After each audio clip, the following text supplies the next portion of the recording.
Welcome. Today we're tackling housekeeping. It's not just about being tidy, it prevents accidents and saves lives. Poor housekeeping creates trips, blocked access, and fire loads. On a job site, clutter can be a killer. OSHA requires all walkways, access routes, and stairs be kept clear of scrap, packaging, and debris. If it's not being used, it doesn't belong on the floor. Keep your immediate work area organized. Safe material storage is vital.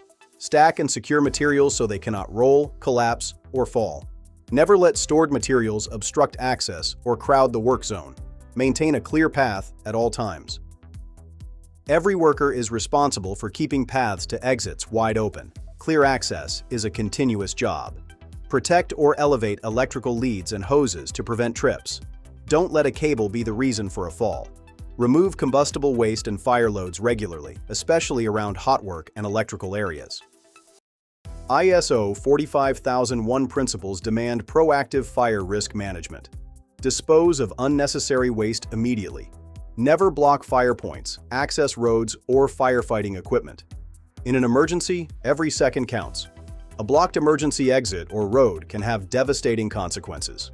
Keep these critical areas clear.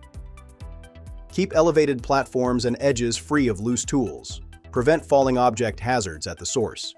Use suitable controls like tow boards and netting. Protect workers below from falling materials. Housekeeping is a continuous process. The clean-as-you-go principle keeps the site safe all day. Supervisors must assign responsibility and inspect work areas before and during every shift. If you see a housekeeping issue, don't walk past it. Fix it immediately to protect your team. A clean site is professional, efficient, and safe. A cluttered site is an accident waiting to happen. Remember, clean as you go, keep access clear, and store materials safely. A clean site is a safer site. Stay focused, stay organized, and look out for one another. I'm Safety Sam. Let's get to work and stay safe.